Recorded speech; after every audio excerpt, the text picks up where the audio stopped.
Plan on flying? In order to board domestic flights, your driver's license or state-issued ID must be a real ID. Learn how to get your real ID today at tsa.gov/real ID or visit your local DMV.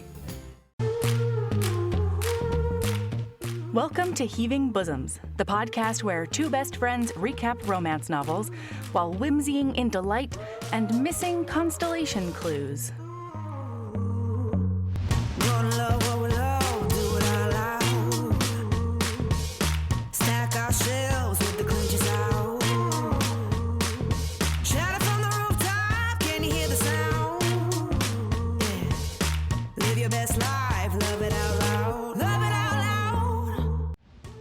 Hey HBs, happy Monday!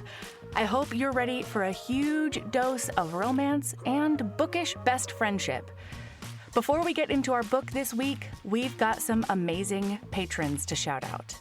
Hey, thanks and welcome to Caitlin R., Jennifer G., Mallory D., Lindsay C., Natasha B., Megan F., Alex, and Kanertar. Thank you so much for being such amazing supports to us. We know that things are especially tight for most folks right now, so your financial contribution to our podcast and our livelihood is absolutely amazing. I also need to say a huge thank you to every listener out there. Thank you for being so wonderful about our re-releases recently. We always want to bring you fresh episodes, but knowing y'all will accept us as we sometimes are is incredibly buoying, and we appreciate it. Y'all are the best. This week, we venture into a new world of high fantasy that absolutely captivated us. Here's part one of our recap of Paladin's Strength by T. Kingfisher.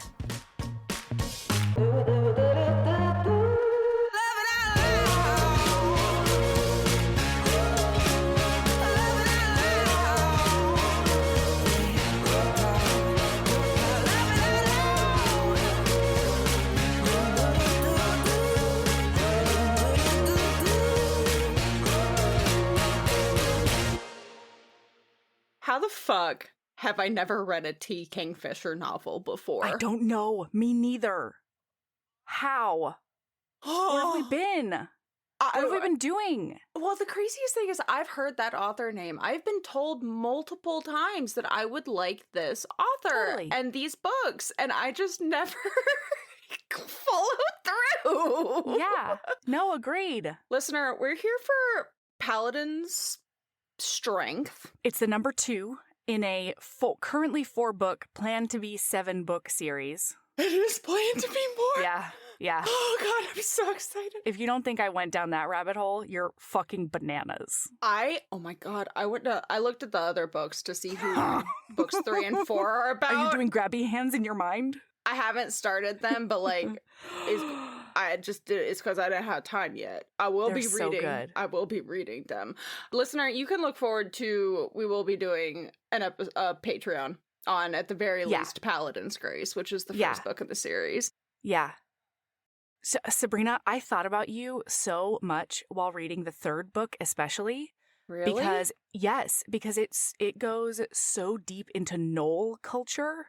The Badger people. I'm obsessed with the Knolls. The Knoll that travels with them. That's right. A Knoll knows.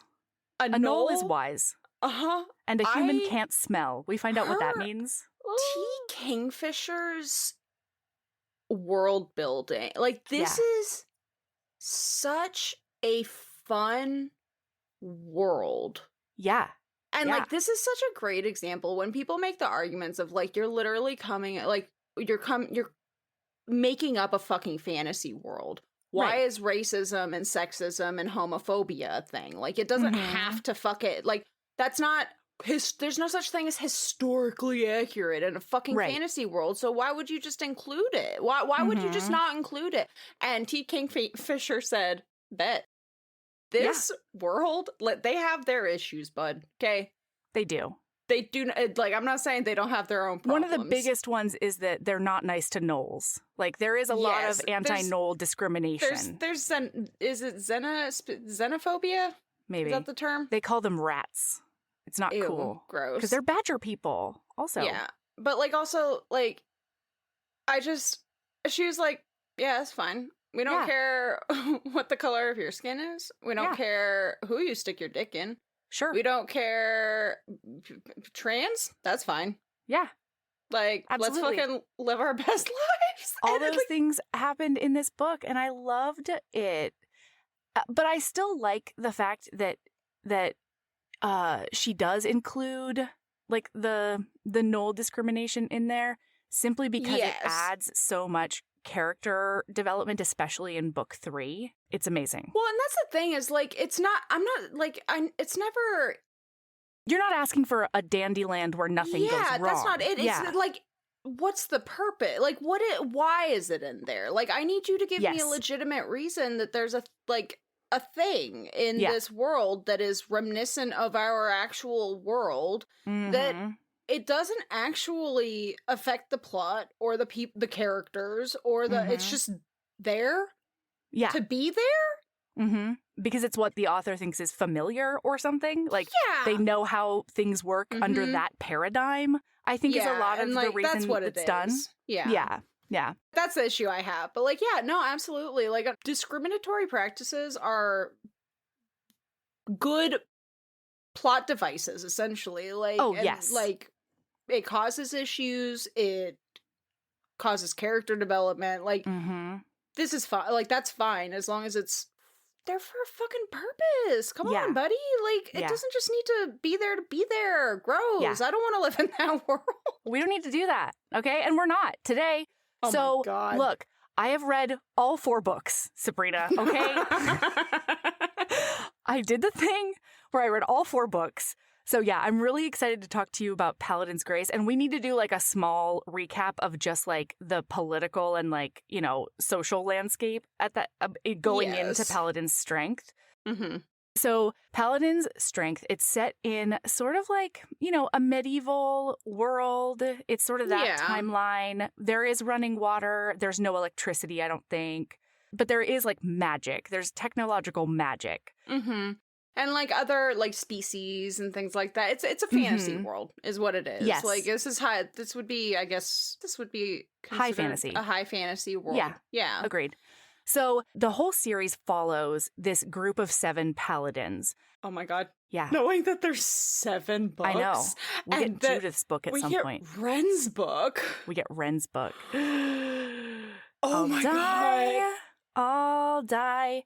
So the gods are, like, very enmeshed in people's lives. Present. They are, capital R, real.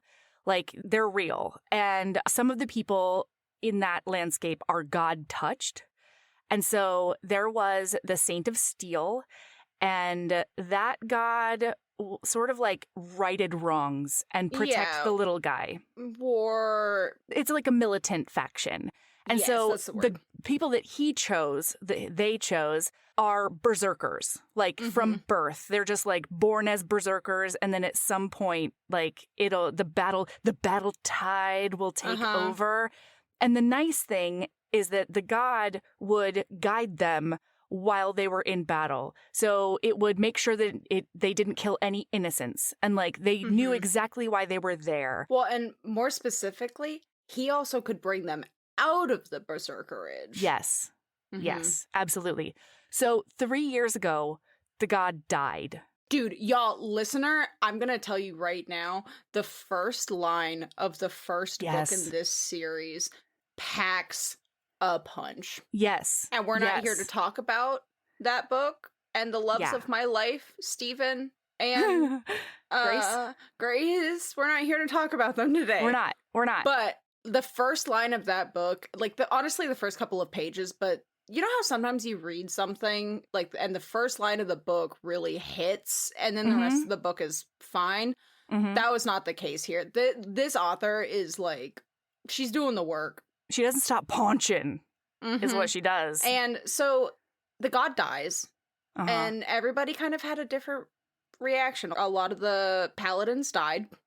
Yeah. Either during their berserkerage because they couldn't handle the sudden gaping hole left in their body and their soul after their god died. They killed a lot of innocents, unfortunately, because they were in a berserker rage. Like a specific group of them. It's like a poorly held secret, you know? Like, certain groups know exactly about it. Some people just know that they had... It's a whole thing. There's so much backstory and, like, world building in this series that, like, we can't dive into all of it. Right. And then a lot of the priests that were in that faction ended up completing suicide afterwards because they just couldn't handle the fact that their god died. And we find out later that, like, somebody killed that god. That god, it was not a natural death, okay? And one of the reasons we know that is because the exit from their bodies was so violent and so visceral. Well, it was like, also awful. It's talked about, because I've only read the first 2 books as of right now. And so, like, they're still at the point right now where they're like, we didn't even know that it was possible to actually kill a god. Plenty of gods have been killed, but not, like, permadeath killed. But like, that's the mythology, right? Yeah. But they're still around as an entity. Mm-hmm. So anyway, that's who we're following, is like one of these paladins. And in the previous book, a lot of heads were showing up, okay? Just heads. And then also, like, headless bodies would be left places. And everybody was like, who is serial killer lopping off heads? And in a scene in that book, the hero sees it happen at one point.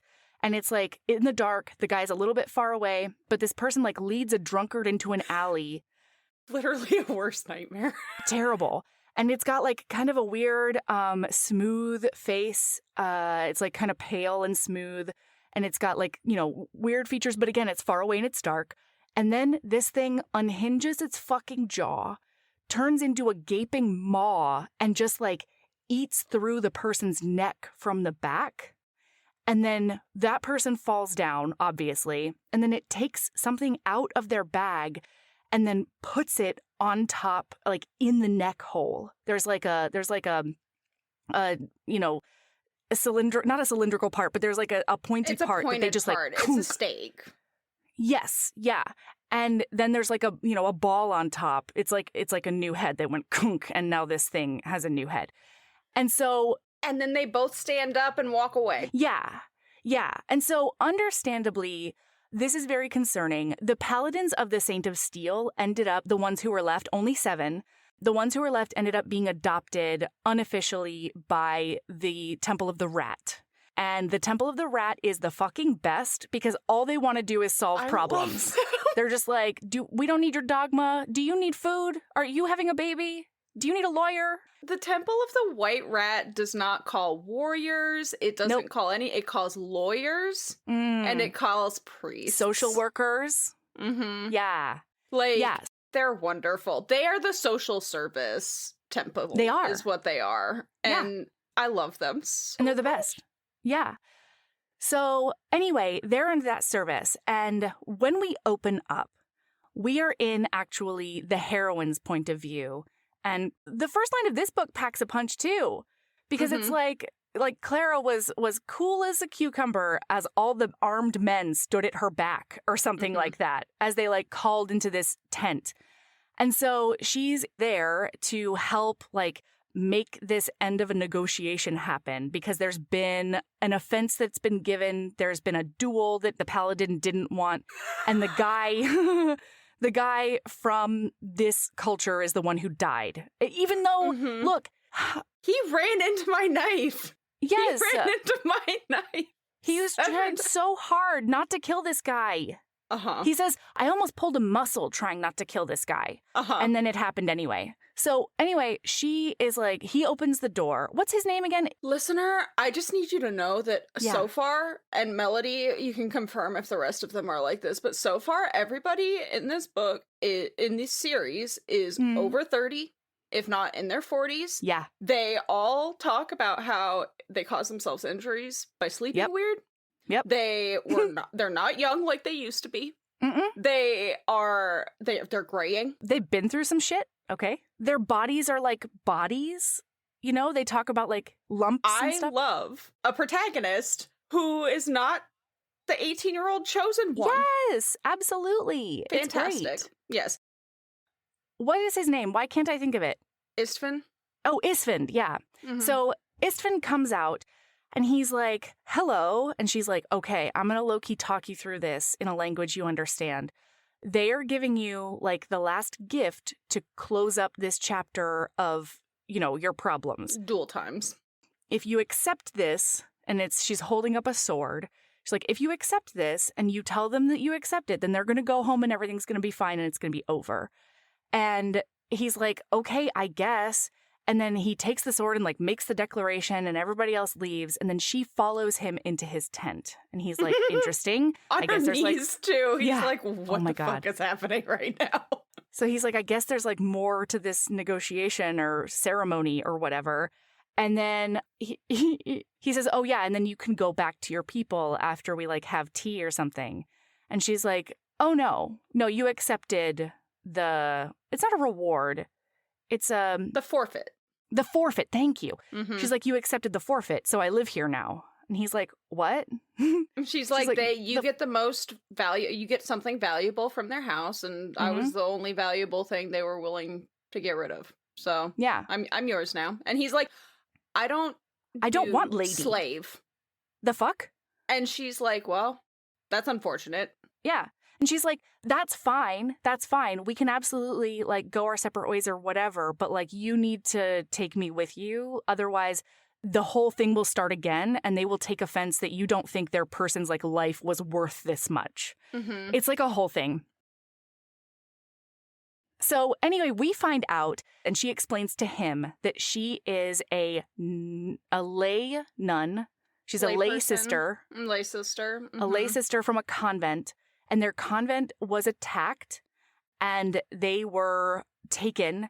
And on the road to wherever they were going to go, she took ill. And so they just tossed her out to, have a fever and die on the side of the road. Right.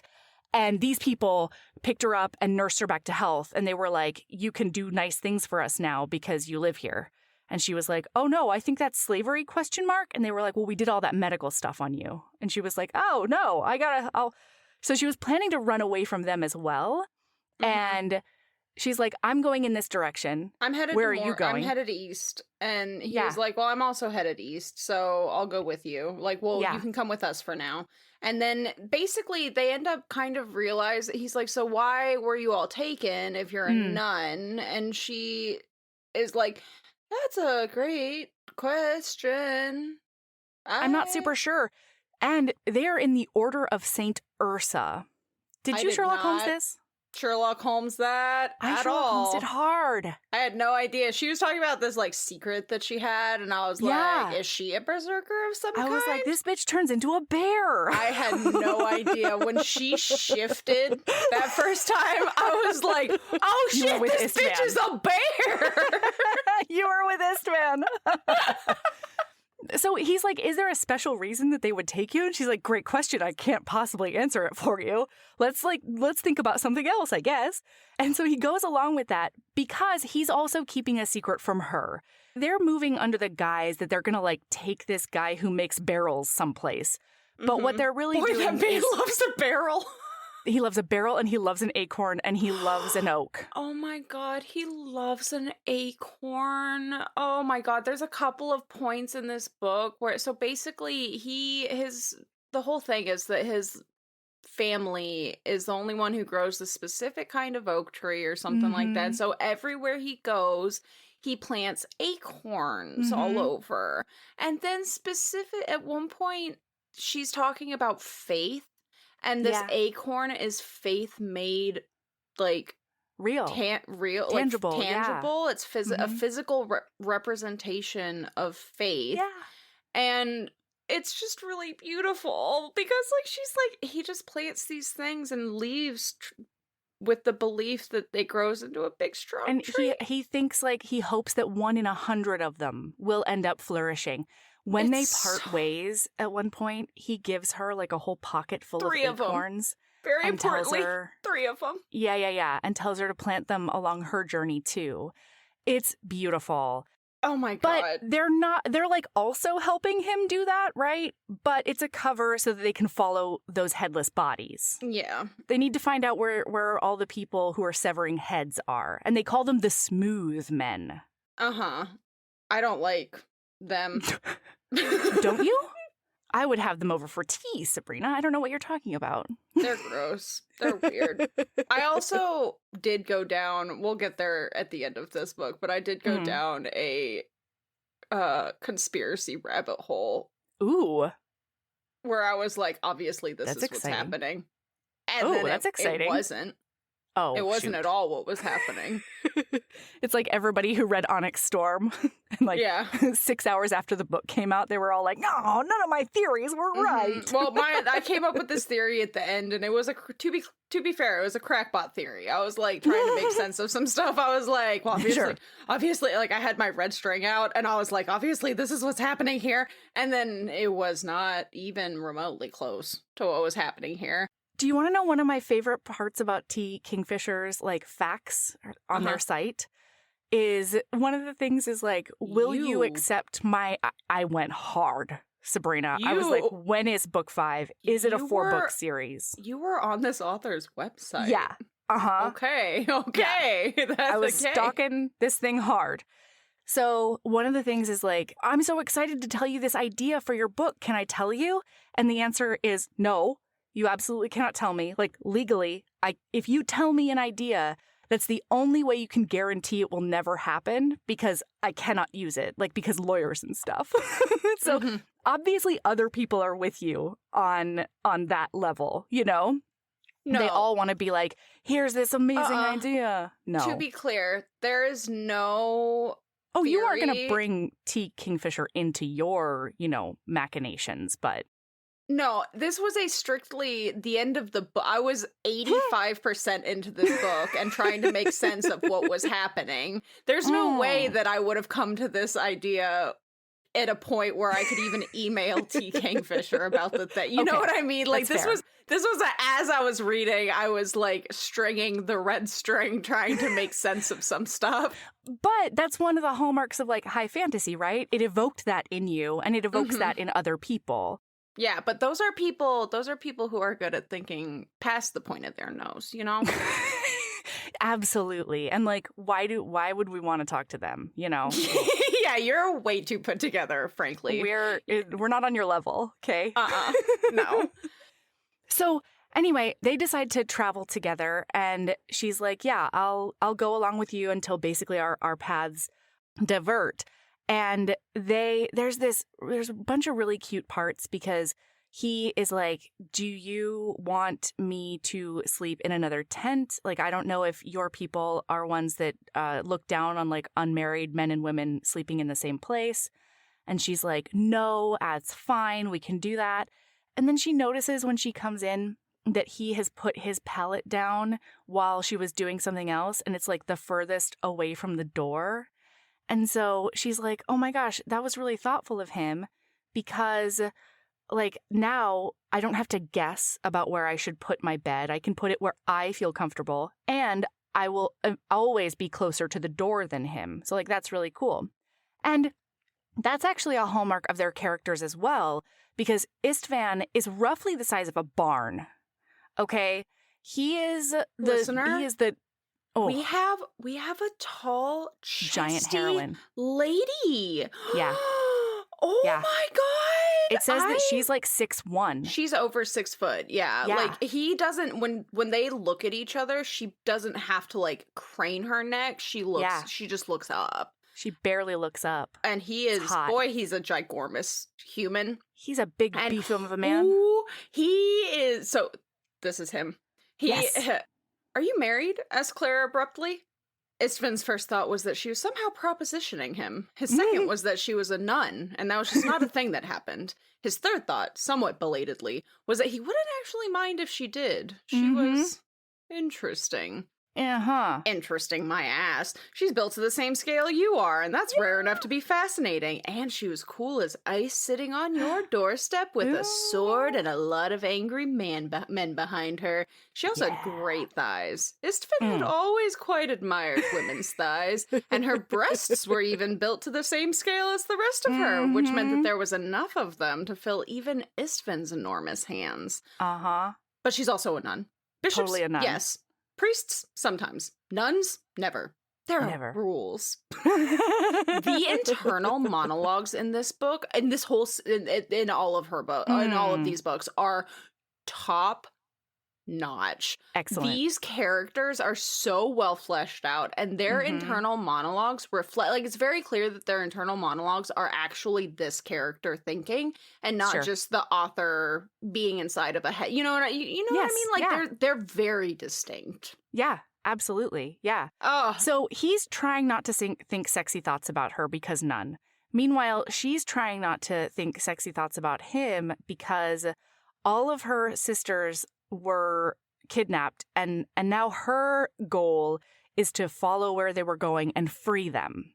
And so she's like, I gotta stick, just to focus on my family. I gotta get my sisters, and I need to leave all this other bullshit. It's just a distraction. I can't do it. And she's keeping this secret from him. So she's thinking to herself, though, if I was going to tap that, I should probably do it, sooner rather than later, before my secret comes out. Because once my secret comes out, he's not going to want to touch me with a 10-foot pole. She's wrong about that, listener. This is from her past, too. Like, the one person who she slept with and then found out that, or like had a relate, and frankly it was more than slept with, like somebody who she was building a future with, when they found out that she was a bear shifter, they lost their shit and ran.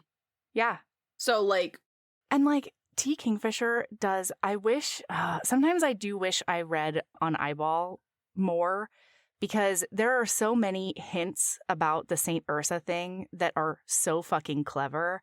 I'm going to think of a lame one, but there are better ones.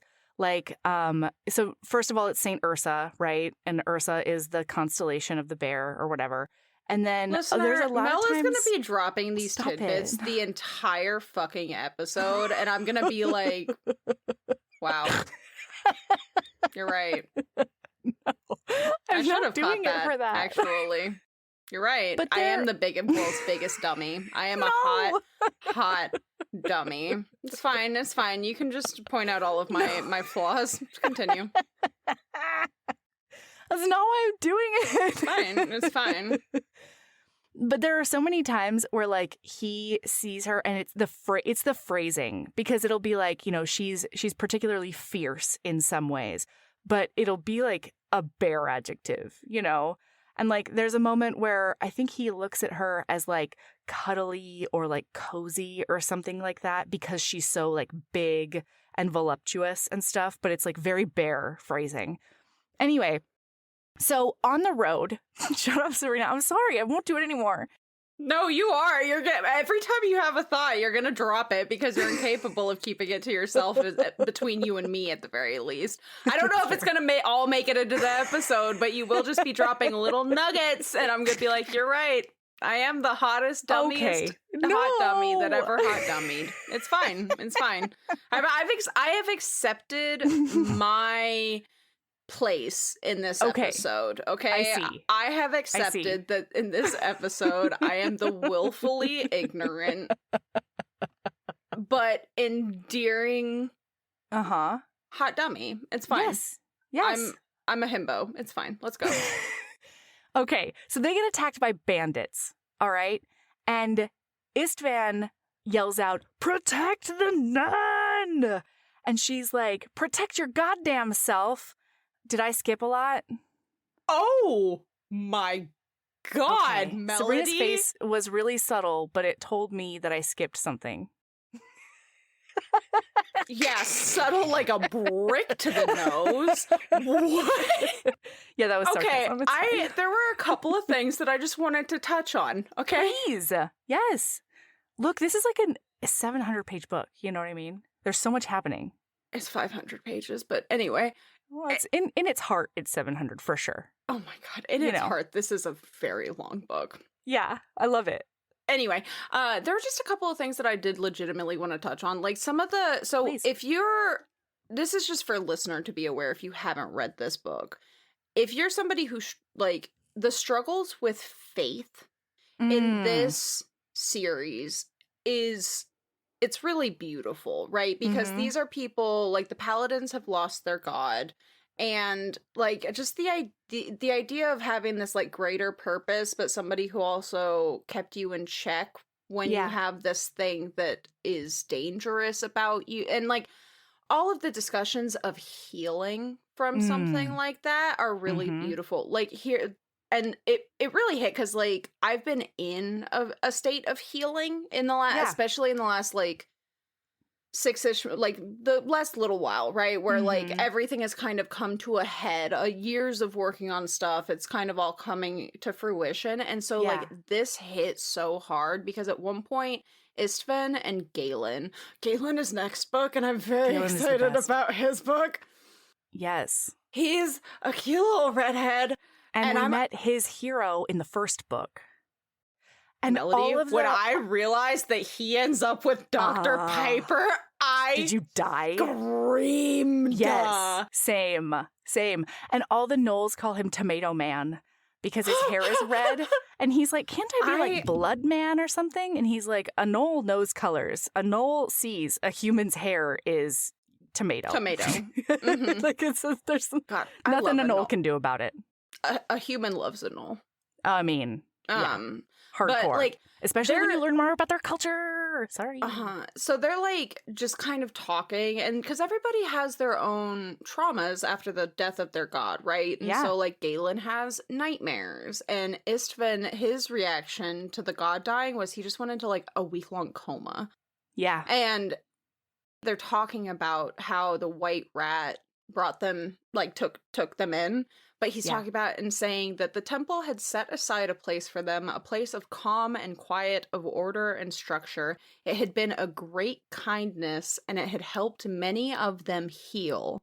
The only problem was that when you were in a place of healing, it was hard to forget that you were damaged.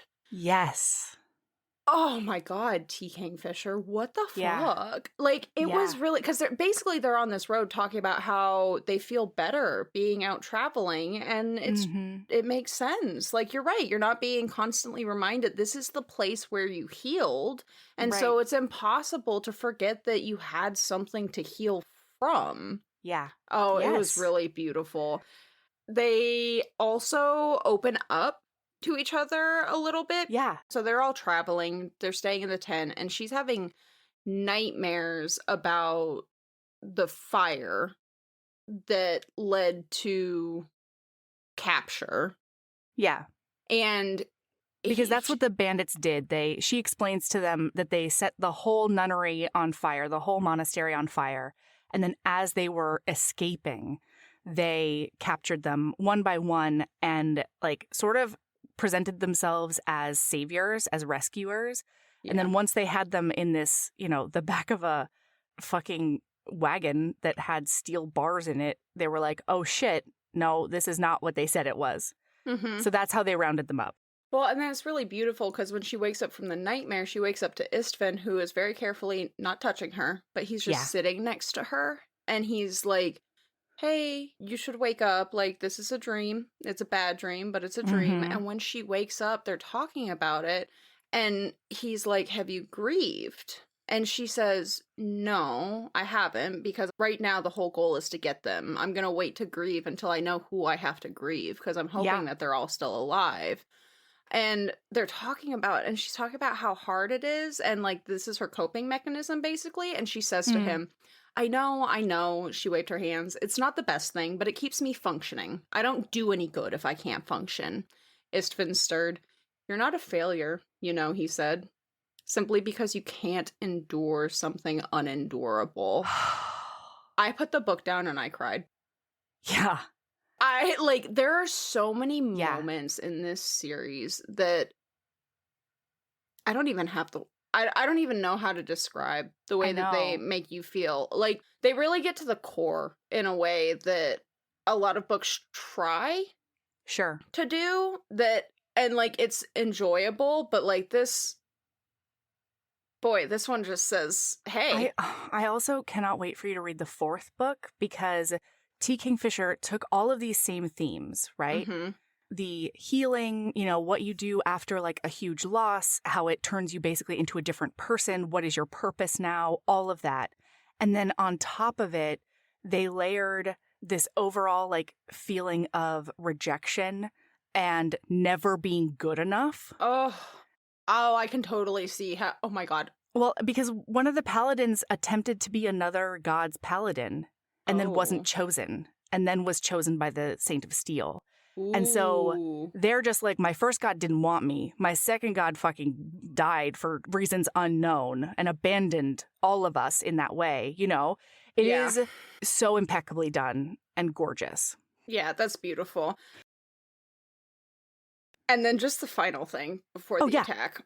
Please. Is the creepiest fucking little shit that I've ever read in my entire life, and it's the Warren Mind, listener. I just need to talk about this, because this is basically a rabbit hive mind, and they specifically breed one of the rabbits and raise it to be the voice of the rabbit.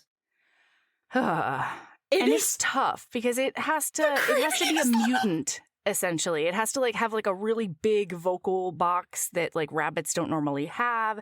It's got like a weird mouth and stuff. It has to be like carried out because physiologically it's hard to move. I just needed to acknowledge that it happened. We don't even have to go in depth in it. I just needed acknowledgement that the Warren Mind happened, and it's so. Yeah, the character thinks so too. T. Kingfisher, what the fuck were you doing? Well, the audiobook narrator does a really great job too, because he does like the full on like squeaky weird voice for the human is too free. It's really good. Anyway, so along this way, before we do bandit times, along this way they're also collecting intel. So like they'll stop at a place and he'll talk to the dudes and she talks to the women, right? One of those times leads to a really hilarious moment where like an 80-year-old woman is dressing down giant Istvand, being like, you don't make her carry stuff that's too heavy for her, and you let her sleep after. And like everyone knows what the subtle message is. Like, make sure you can rest after you fuck her. Apparently the theme of this episode is subtlety, as in a brick to the face. Yeah. It's fine. Absolutely. That's fine. So, so they get more information. They find out they're still on the right track, right? And then they do get attacked by bandits. So he is like, protect the nun! And then she yells, protect your own damn self, and picks up a fucking sledgehammer. And she proceeds to knock the jaws off of so many of these men. It's incredible. And this is where we get introduced a little bit more to her, not only her internal monologue, but like her internal she has self. A being that lives within her. Yeah. Because the being is being like, is it beast time? Is it my turn? Can I come forward? And she's like, cool it, just a minute. No, don't do that. Because she doesn't want to let them know her secret yet. So. Well, also, her beast doesn't recognize friend from foe. So if somebody's similar to a berserker, did you notice that? Like, the berserkers also, without the god guiding them, if you are holding a sword at them, even if, like, you're on their team, they will not recognize. Yes, they will not recognize that. All they see is threat or non-threat. And the same is true of the bear. So, anyway, there's this moment where at the very end of the fight, like, Istvand has never been more turned on in his life. She's, like, blood spattered. And she saved him at one point. She just like sledgehammered this dude who was about to skewer Istvand. And he comes up to her and he pushes her up against the wagon and he just kisses the daylights out of her. It is a kiss for the goddamned ages. It was wonderful. And she starts responding, but then he pulls away. Because he's like, oh my God, I just attacked a nun with my face. And the one thing that paladins are better at than fighting is feeling guilty about anything. Yes, they are. The characterization, and it's so... This author just does such a great job. Like, all of them do it in different ways, but, like, all of them just have this deep-seated, it's all my fault. You weren't there. You weren't even a part of this whole thing. Yeah, Right. it's my fault. But if I had feel made a guilty decision for 2 it. years earlier that was different, it's my fault. Like, At really? No, at one point in the book, when we're in Istvan's point of view, and I have the quote somewhere, but I'm just going to bring it up now because it's just so Please. funny. This is such a great example of Istvan. He's like sitting there contemplating all of his decisions in his life that brought him to this point. And in his head, he's like, really, it all started when I learned to walk, you know? I was Truly. like, born to be a paladin, baby. Yes. This series has made me realize that, at least in this world, Uh-huh. I would probably have been called to be Paladin? a paladin. You'd be a Wren. I would. She is in the assignment I- in book 4. So, like, you get to see Wren throughout the entire book, and you get Who to know is her. book 4? Because, like, I remember that book. Oh, book 4 is Shane. Shane. Okay, because I remember that book 3 is Galen, because I had just looked up who was in what book right before this Yeah. book. Yeah. And then Galen is so present in this book that it was really Mhm. easy to remember that he was the third book. Yeah. Yeah. I'm very Shane actually excited doesn't about come up very Shane. much in the 3rd book, but he ends up being He ends up with and Marguerite. Marguerite, the spy, the international lady of mystery, Oh my god. perfume seller by day, secret keeper and seller by night. I'm so excited. So There's after some the sex kiss, work in that book. It's so good. Oh hell yeah. Sorry, everybody. Why are you apologizing to any of us? Thank you. Thank you so much. Why Thank you so would much. you why Yeah. would you do that? I was paladining for a moment. It's fine. Oh, is that what this is now? I What I'm guess. I feeling- don't know. Oh my god. When you know what? I'm doing a big paladin. I'm adding to my personal vernacular, and anytime I'm feeling particularly guilty about something that I should have no reason to feel guilty Mhm. for, or I'm taking the blame for something that is not actually my fault, I will in fact be I'm gonna make a note. I'm actively going to add this to my personal, like, you know how sometimes you're like, I'm making an effort. This is a part of Yeah. the thing. I Yeah. am gonna make some comment about how, like some Saint of Steel reference. I have to figure out some kind of witty, interesting.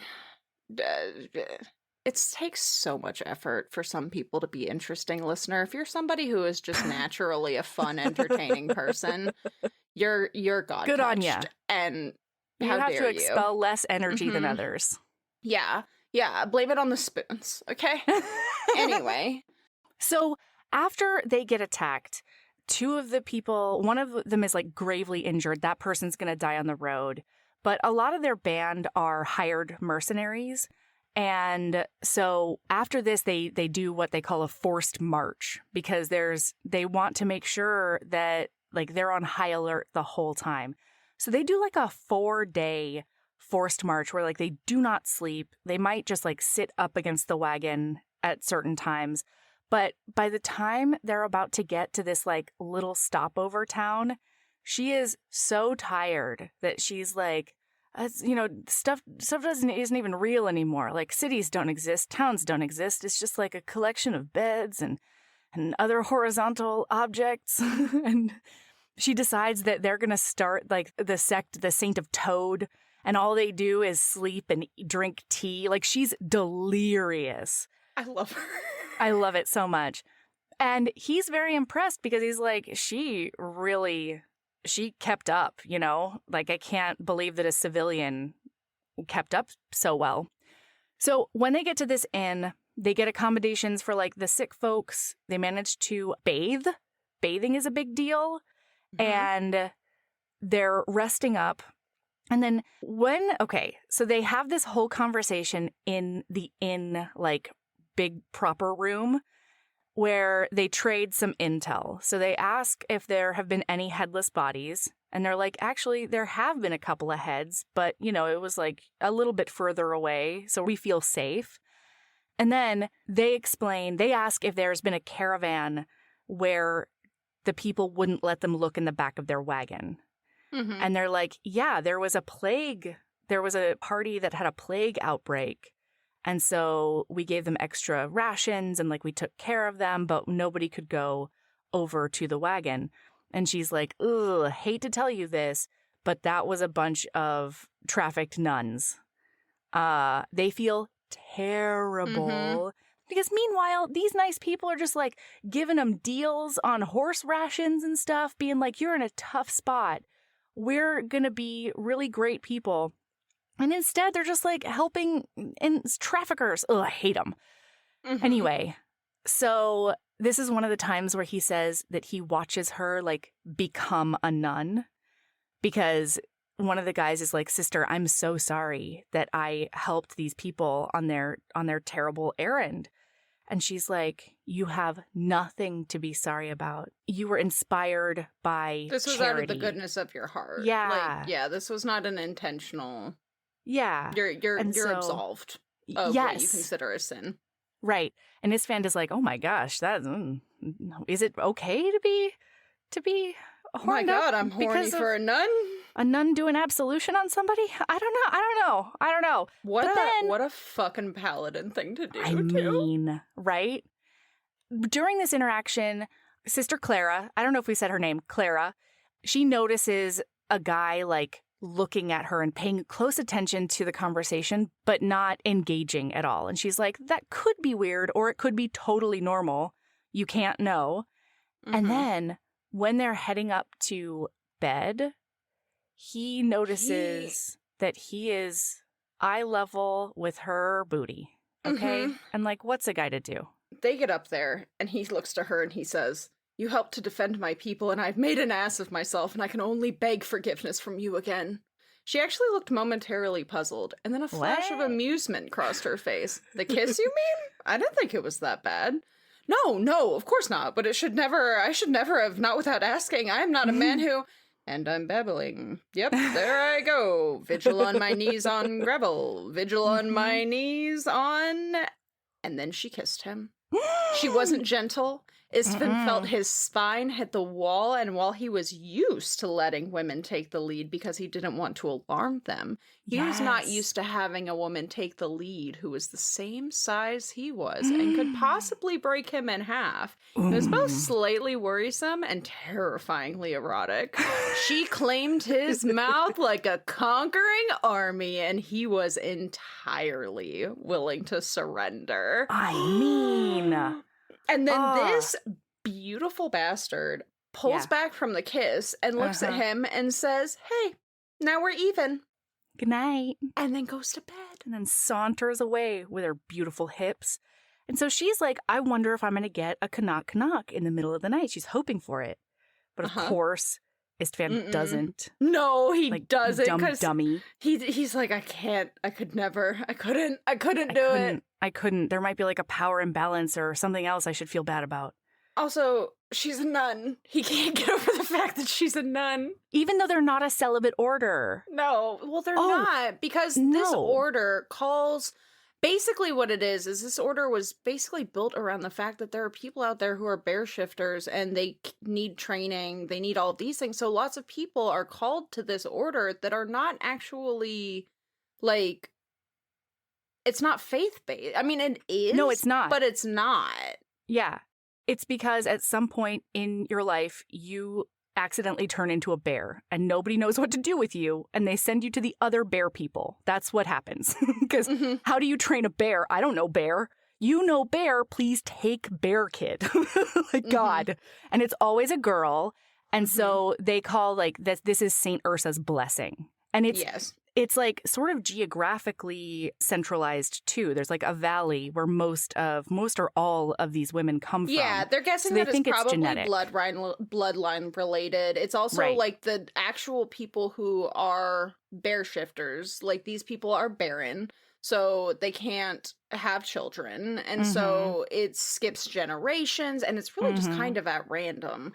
I have a lot of questions that nobody has answers to because they don't have DNA analysis in this world. Who's to say what Saint Ursa's going to do on any given day, you know? Yeah, and that is one thing that was very interesting of note is like Saint Ursa is called Saint Ursa, but she was legitimately just a saint. She actually existed a couple hundred years ago, and like brought all of these people together. Whereas like it's a very important distinction that the Saint of Steel is a god. Like Yes. he was some form of immortal something. Well, not that immortal, but like Yeah, but like a higher murderable entity. Immortal. Yeah, Right. like And so Saint Ursa, like, she started mortal, but somehow she attained divine status to where they think of it as like being God touched by Saint Ursa.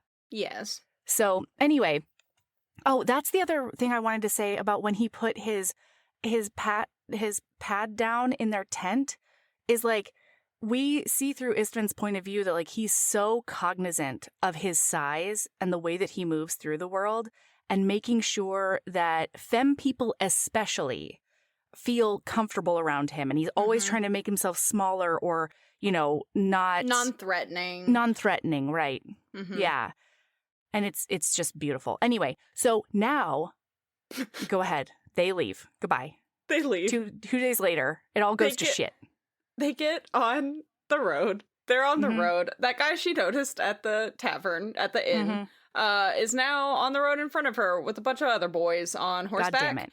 And it's a tacky a time because they're like, hey, we need that nun. And Istvan obviously whips out his sword and is like, absolutely not. You don't get that nun. And then she's like going through the pros and cons in her head, and she's like, okay, I could just go with them, but also like they're gonna hurt these people, and like Istvan's not gonna let them take me, and like I guess it's time to bear up. And then she starts doing the bear calculus, right? Because like in the other fight, she didn't turn into a bear, not just because she wanted to keep the secret, but also because like the terrain wouldn't make it a preferable presentation. Yeah. But this time she's like, it seems like the only way we're going to get through this, especially with like the crossbows and shit they have on us, is to bear out. Because they're also all on horseback. Ooh, a horse does not like a bear. No. A horse doesn't like a pig either. Did you know that? Yeah, because they're like sort of distantly related to bears. They smell similar. Well, it's also probably boar related. Boar related. I'll go with you there. So they do, but and we're in Istvan's point of view for most of this. And so he's like doing a big fighty fight. He knows that Clara is right next to him, but then all of a sudden there's just this fucking bear there. Ginormous, and like, the size of a horse bear. Yes, where did bear come from? And then he looks and he can see her clothes, like a piece of her clothing on the ground. And he's like, oh my God, the bear stampeded Clara. He'd squished Clara. And now it's just like doing other shit. And so the leader of the group like gets thrown off his horse and breaks his neck. And then everybody else fucks off. But now there's still this big giant bear. And Istvan is like, that bear hurt Clara, and so I'm gonna do a big poke on it with my sword. He does do a big poke on that arm, and then she shifts back, and she is on the ground, naked. Naked. And listener, she sat back, testing the motion. His eyes went to her chest involuntarily, and Saint's balls, she had magnificent breasts, and they were right there. And he was going to have to do vigil standing on his head. He'd stabbed a nun who was also a bear, and now he was ogling her while she was bleeding. Gods above, was there no end to his personal depravity? I'm so sorry, he said again. He couldn't stop apologizing. If he apologized to the end of time, it probably wouldn't be enough. How dare he even think such things? What was wrong with him? Domina, I am a worm. And she says, well, I'm a bear, but you probably guessed that already. Oh my God. When he says to her face, he looks her dead in her beautiful eyes, very pointedly not looking at her magnificent breasts. That's right. And he says, Domina, I am a worm. I lost my shit. It's so good. Oh my God. So, understandably, the party on the whole is kind of freaked out by this, right? But it's kind of great because Brindle, he's the gnoll that is driving the mules. A mule is not as good as an ox. Boy, this gnoll has opinions on oxes and mules. But boy, a mule is still better than a horse. That's right. A horse is definitely the worst. Wait, so one of the reasons I thought about you while reading book 3 and learning so much about Knoll culture is because Brindle does not use he, him pronouns because of his gender. I don't know if you noticed in the beginning of the book, but Istvand is like, okay, Brindle is a like worker class of Knoll. Mm-hmm. And so pronouns are a did catch class that. specification. Yeah. Mm-hmm. And so people like healers and like good doers or whatever, they're referred to as ours. Isn't that amazing? Because like they belong to the whole community. They'll help anyone. And it's like, it is a term of great respect to refer to a Knoll as ours. I know. already love Brindle. I already loved the Knolls. Like, whenever Brindle's talking, because Brindle takes this so well, he just walks up and is like, a lady is a bear lady. Yeah, a bear lady. Yeah. A human should leave, and a Knoll will handle this. And so Istvin, like, gets shuffled away, and then Brindle just, like, takes care of her and, like, covers her back up, and he's like, a bear lady is still a lady, you know? Yeah. A mule was a little freaked out at first, but a mule understands now, and a bear lady is just a bear lady. That's great. Mm-hmm. But one of the people is, like, really shitty. Oh my god, yeah, he's not great. Yeah. So we end up finding out, like, Clara's, like, full story, and it's that the nuns were taken to Moorstone, most likely, she suspects, to be in a Colosseum gladiatorial fight, basically. And so she's on her way to either try and stop them on the way there, get them when they're there, but that's why she's on this road, on this journey. And Isfen is like, all right, well... And this answers the big question, why would you cross so many fucking miles to go to one nunnery when there are women everywhere? It's because these women are bears. Mm-hmm. That's why, interestingly enough. Mm-hmm. It's because of the bear factor, I guess. Mm-hmm. Oh, so they're like, one of the people do not want to travel with her at all because she's freaky and she's different and scary town and I don't like it. Mm-hmm. And so Istvand is like, well, actually... I think it's faster to go over the ridges or whatever anyway. Okay. And so she wants to fuck off. Yes. He's like, I'm going with you. I just want to comment really quickly that one of my favorite things about this entire... So this is this Smooth Man thing is a two book story arc. And the way they're not being super...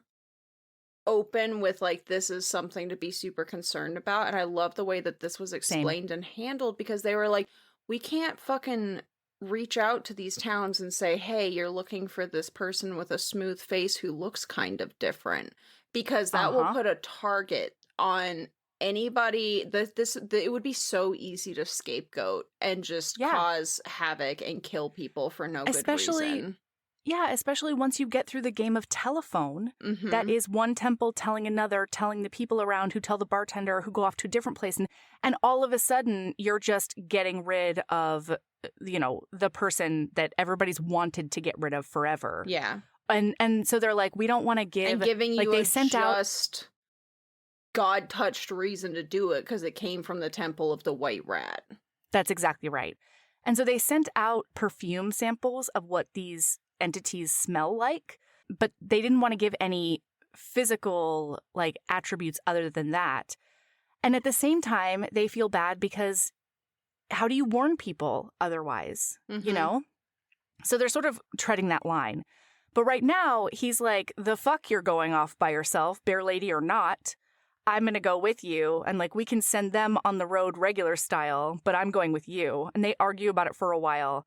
And then finally, Istvand wins. And she's like, fine, that's fine, but I'm going to be a bear the whole time. And he's like, cool, man, you can bear out. So they end up doing this big, big trek through the mountains.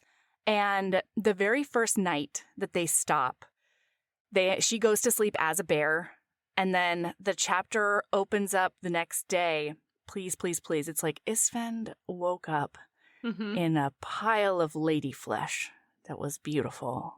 Say it. I don't have that exact quote. Oh, damn it. I have it later. I don't have it from this scene. I have the other 3 times he wakes up in a pile of lady flesh. Okay. But they have a little moment. Well, wait, the only reason I want to talk about this particular moment is because he wakes up like still in a dream and he realizes there's a reason that he should wake up fully and like stop himself from what he's doing. But he's fully just motorboating in her boobs. Like he's in between those two tits. This is a schnuzzle to end all schnuzzles. Happiest man on the planet, just being like all in there. And he's like, if I suffocate here, that's fine. I'm good with that. I've lived a fine life. I'm fine with it. Yeah. But then he wakes up and he launches himself to the other side of the cave. And she's like, I've never seen a man wearing armor and chainmail move that fast before. So go ahead. Sorry. So then they have a moment and they're like so close to kissing. They are just getting so close to it. And then like, there's people, they hear like some of the soldiers or people outside. The rustlers, the fucking traffickers. And basically what happens is he goes out to do the big attack. She also comes out. He's doing a swing. She does a shift and then bites a man's face off as a bear. Yeah. And is covered in blood. And he's just standing there with his sword watching. And in his head, his personal monologue is, right, okay. Woman with sledgehammer surrounded by dead bodies. Weirdly sexy. Woman turned into giant bear biting faces off. Deeply not sexy. Please make a note of it. He immediately resented himself for being an idiot. What, did you expect her to stand around and get murdered just so you could keep your cock hard? Well, no. Yeah. Obviously not. That was just a lot. It's just a lot, guys. It's a lot, everyone, for a mere mortal to witness. And it's just so funny. But I love that he calls himself on his bullshit. It's so good. Oh, yeah, because to be clear, listener, these are not like internal monologues always. These are also like internal conversations with oneself. Like, yes, they are so funny and so on point. And like, it's so good. It's that thing where you think a thought and then you like react to your own thought and you're like, excuse you, that's not how that works. And then it's like, well, but like, what if that was a knee-jerk thought? Yeah. We're gonna interrogate that more. Well, so now she sees the look on his face, the horrified look on his face, and she's like, oh fuck, I thought he was gonna run away screaming when he found out I was a bear. But then we just had that sexy moment where I thought maybe he was gonna kiss me. He was still into it. And then I had to go and bite a man's face off in front of him, and he's never going to think of me as a sexual being again. So she's really upset, and this is how she spends the next, 20% of the book, is thinking that he is so horrified with her that he couldn't possibly be interested anymore. And meanwhile, he had that knee-jerk thought, right? But he works through it, and his boner is fine. But they don't know that boner about is each back. other. Mm-hmm. Yeah. So as they're like walking around after this, she's trying to explain and she's like, hey, just so you know, I don't let the bear eat. And he's like, what? And she's like, when it happens really infrequently, but like when I have to attack humans, I don't let the bear eat anything in them, on them, or them. It's like, okay, all right, cool. Thank you so much for telling me that. And then they smell a really weird thing.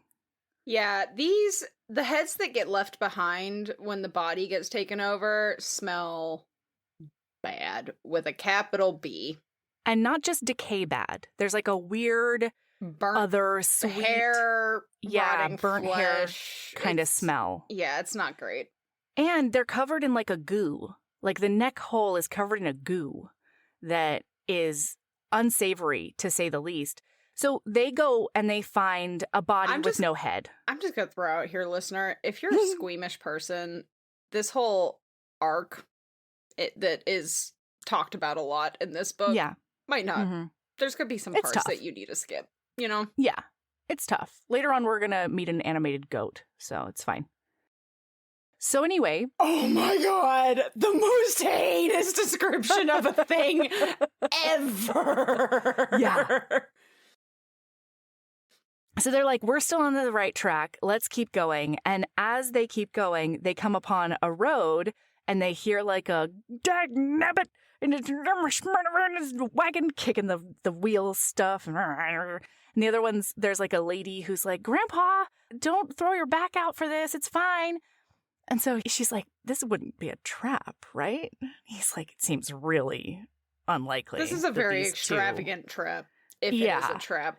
They're committed to the bit. Yeah. So they go out and they find a grandfather-granddaughter duo who travel the road traveling selling snake Doc oil Mason's salesman. herbal remedy. And they manage to get it unstuck. And so because of that, they're like, why don't you come with us for a little while? Like the girl offers to wash all their clothes and they can ride in the back. Boy, she offers to wash those clothes, which means that they have to be in nothing but a blankie. Yeah. Each in that wagon. In the back of a wagon, all tucked in. His blankie keeps dropping down to show off his muscly chest and graying chest hair. Yeah, with the rugged chest hair and like a nice little pooch on him. And he can't get over the fact that she is now naked, not because of bearing out, Sabrina? but she is naked in that blankie with her bazongas just bazoombing. Yes. And this is different, and it's real hard to keep that cock stand down when his body's like, I'm used to a lady in a blankie, you know? Yeah. I know what to do. I know what happens then. I know what to do with a lady in a blankie, you know? So then we get to see this, there's... honestly, I'm just gonna skim through it, unless you have something specific. Yeah. The whole road trip of them traveling with Doc Mason and they like Tolly. Perform with him. It's very and cute. They ride with them. I think the only important thing about this road trip when Tolly is that she notices Tolly making big eyes at Istvan.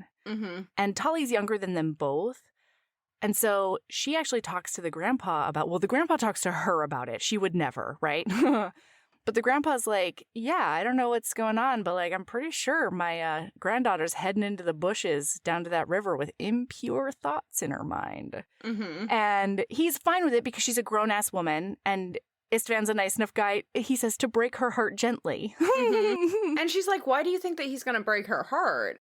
Yeah. And Doc Mason is like, because I'm pretty sure he's interested in you, ma'am. Because he has dedicated his life to you. And she's like, no, this is just to the order. And he's like, no, it's you. I'm so sorry.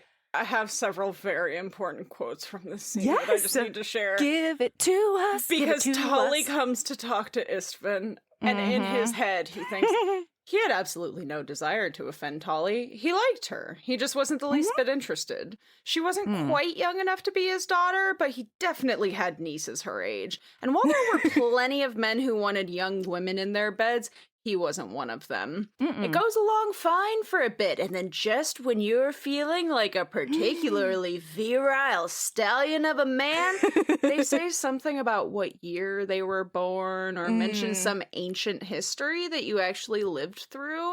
And suddenly, you feel your bones turn to dust and your hip spontaneously breaks in 3 places. Istvan had had a fling with a much younger woman once. A week later, he'd found a stark white hair on his groin and had never been able to shake the feeling that the saint had been punishing him. So beautiful. And so he says no, and then he goes and lays down, and Clara notices, she's like, that wasn't enough time for him to have done things. By the way, Doc Mason exclusively refers to sex as canoodling.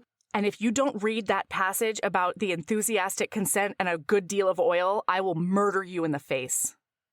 I have it right here. Great. You do it. Wait, the setup for that first, before I don't murder Sabrina. The setup is that they're sleeping under the wagon. She looks at him. And she's like, you don't have to not, hell with it. You don't have to not canoodle because of me. Canoodle? He sat up so fast he nearly cracked his skull on an axle and ducked down, swearing, Canoodle? I have never canoodled in my life. You don't expect me to believe that. You had better. When I do it, it is not canoodling. No. Same thing. Madam, said Istvan, his voice dropping nearly an octave, I have made love. I have had sex. I have bedded, rutted, fucked, and on one occasion, with enthusiastic consent and a great deal of oil, I have sodomized, but I have not ever once canoodled. Clara's mouth hung open, but she did not seem to have anything useful to say. Now, said Isfin, still in a deep, savage whisper, if you are done trying to whore me out to our host's granddaughter, I am going to sleep virtuously alone. Alone. It's the fucking best. And once with enthusiastic consent and a great deal of oil. Listener, the way he got out of it with Tolly is he told her that he's a part of a They're a celibate order. They're a celibate order, and so he's like, God damn it, now Tolly will leave me alone, but I can't do anything. Betting with Clara this, really hard with this until sexy we leave. bear lady until we get to Moorstone. Yeah, it's upset about it. And then, listener, I have just another. There's a couple of things because then everything's real awkward, right? The next day, yeah, and she apologizes to him for because not his being personal life is none of her business.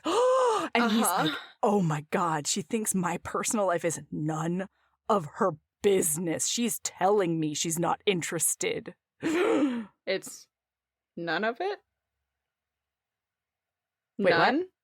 what? None? Oh, come on. No. You dingus.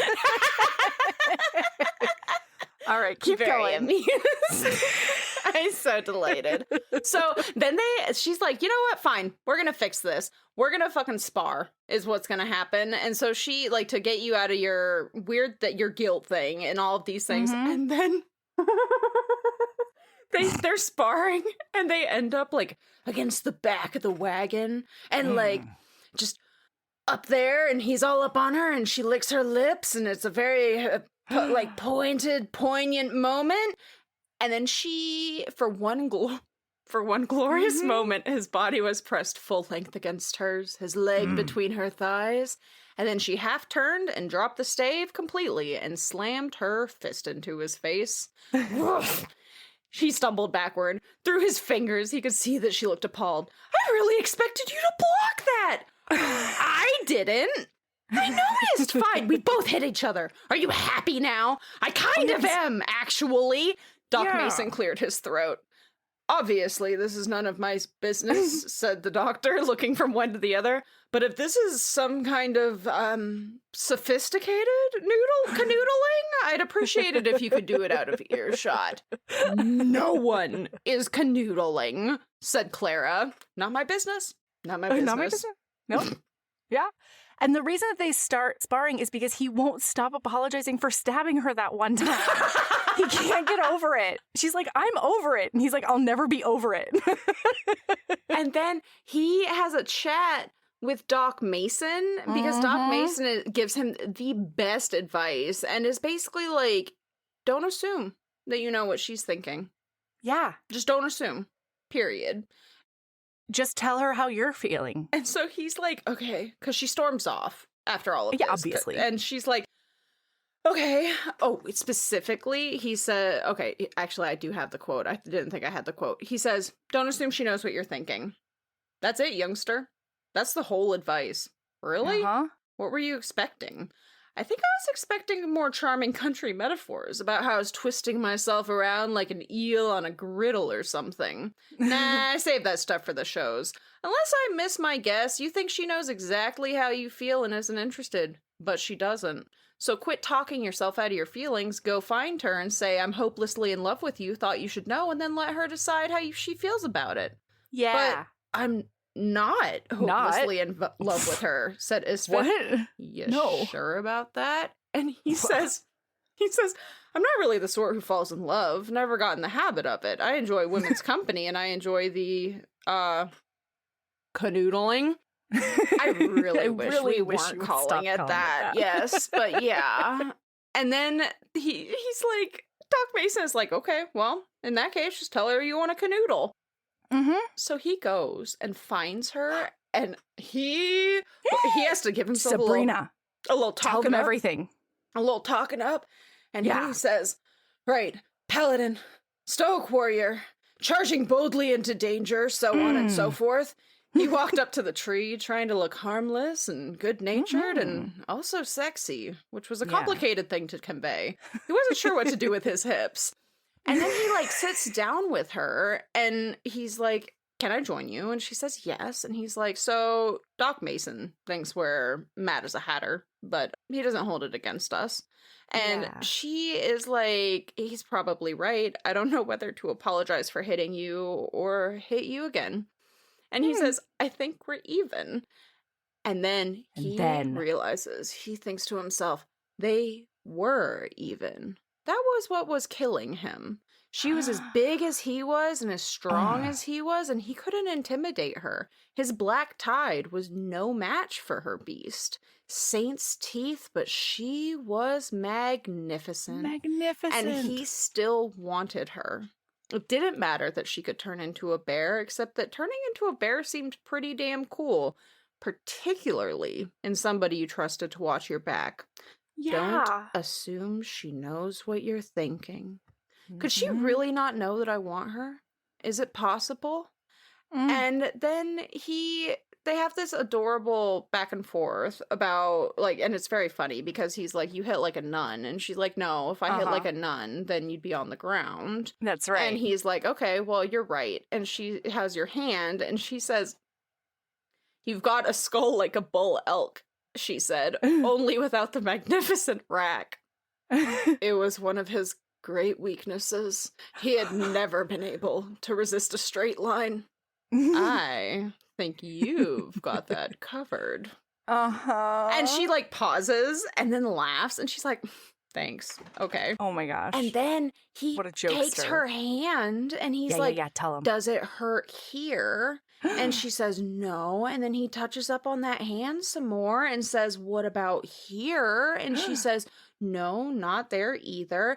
And then he picks up her hand and kisses each knuckle, and she is speechless. And he's like, well, good. I'm glad. I hope that... And then he just gets up and walks away, and she's stunned stupid. And he's same to me. Just walks away, and she's like, what do I do with this? And I was like, girl, I don't know, because I would also be a pedal on the floor if somebody did that to me, you know? And not for nothing, this dumbass would still be confused. That is not telling her what he's thinking, sir. To be clear, yes, he is I would still not know what he wanted. In the vaguest way possible, he's being extremely subtle, like a brick in the face. And unfortunately, I guess I need to start wearing a fucking helmet with a face mask. Because there are too many bricks flying around right now, right? Like, and I welcome them. I need brick, right? I just want to protect nose, is all, and teeth. That's all. So they arrive at Moorstone, and they go to the Temple of the Rat. When they get there, it is an absolute shit show. Because it's a madhouse. Because Moorstone is an awful place where capitalism rules, and so it's only like the top 1% that have anything, and then they give enough, to the people so that they don't die while they work. And they have, like, a place to go to sleep. They're kept like livestock, basically. Yes. Yeah. And so there's no social services whatsoever. That is solely the job of the people in the Temple of the Rat. And it's crazy. Well, but they also have to, and this was such a fascinating commentary on the world, frankly, because the Temple of the White Rat could do more, but they can't do so much that they get shut down because they're too effective. And so it's like we have to do the greatest good we can for the most amount of people, but it's not the greatest good we could do, period, because we'll get shut down. Yeah, because the masses have to be suffering in order for the status quo to be upheld. It's the only way that the people won't ask for more. And if we get shut down, then there's nothing. Yeah. So, like, we have to, we're limited in what we can do. And similar to the real world, this is a top, it's by design by the top 1%. Yeah. So anyway, they go in and they're like, we need to speak to somebody right now. It's important. We have 2 issues. Mm-hmm. So they end up talking to Faison, a guy who works in the temple. I think he's a priest or something. And they're like, you know what? We're not going to explain her deal. They explain like the smooth man thing. And then they're like, we don't need to explain her deal. She's just going to get naked and shift. Mm-hmm. And so they're like, we need a safe place to go. And we also need help finding the rest of her sisters because we stick out like sore thumbs. It's going to be hard for us to ask questions and for them not to immediately be like, oh, look, it's another bear lady. Get her too. So they want to stay under the radar and they end up at this like safe house that's not only a safe house for them, it's also a safe house for every newt and toad this one dude can find. Brother Ethan. It's the best. Is the funniest. I love love him so much. And when she changes into a bear, he's just like, I have so many questions. 87 questions. And then he just asks 87 questions. All of them. And she's and like even so when kind he, like, about it. And he can't understand a social cue to save his life. Finally, Istvan has to step in and be like, I think Sister Claire is pretty tired at the moment, so I'm going to make sure she goes to bed. And Brother Ethan's like, oh, yeah, no, of course. The living beings need to sleep, I guess.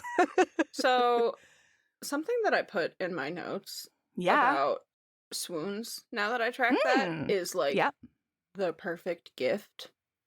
Ooh. And they fall asleep immediately because they're exhausted. Mm-hmm. And then the next morning, he gets up and is like doing whatever, and he goes back into the room, and she is running like a knotted rope through her hands, and he realizes it's in place of a rosary. Mm-hmm. And he thinks to himself, of course, she has no rosary beads. He wondered if he could find her a set, if that was a gift she could accept from him. Mind you, if you're trying to seduce her, a rosary is not the sort of gift that makes one think of bed sports. Yes, but it would mean something to her. Yeah. More than just a silly lover's gift. Something that matters to her like she matters to me. Then he does immediately backpedal in his brain, though, because he's like, what does that... What just matters to me? What? I No, didn't... who said that? That wasn't me. Nothing matters in the world. Nobody. And then they end up having a conversation, and this was so poignant because they're discussing trust and what trust is. Yeah. And how... sometimes you need to, it's not so much delegation, it's just that you have to trust that somebody else can handle the situation. And part of this hit so hard because I'm such a little control freak. I don't trust, and it's so hard to trust somebody else to do something. Sure. Because, like, what if they do it wrong kind of thing? Right. And you're ultimately responsible for it. But Istvan says that trust is faith combined with predictability. Mm-hmm. And she says, it seems very cold when you put it that way. And he says, perhaps, but it also means that we love our friends enough not to put them in situations where they will be called upon to do things that they cannot do. Right. And it was really beautiful. You're not going to ask Galen to share a tent. Yeah. That's not good for anyone. But will he have your back in a battle or later on when a lady's giving birth? Yes. It's knowing the people who are important to you, like knowing their strengths and like letting them take over where they're better at doing the thing. And it's just, this book. It's wonderful. This whole series.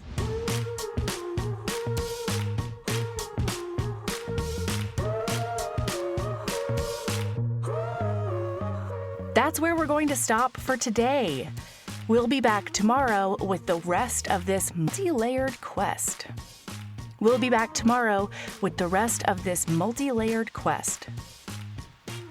Heaving Bosoms is produced by us, Melody Carlisle and Sabrina Bradley. Editing is done by me, Melody Carlisle. Our theme music is by the incredible singer-songwriter Brittany Fonts, and our art is by the ultra-talented author Kate Pryor. If you like our show, remember to follow us on your favorite podcast app, rate us 5 stars, and leave a review. That one small action is a huge way to help the show. If you want to get in touch with us for advertising inquiries or anything else, you can email us at heavingbosompodcast@gmail.com. If you want more of us, visit patreon.com/heavingbosomspodcast.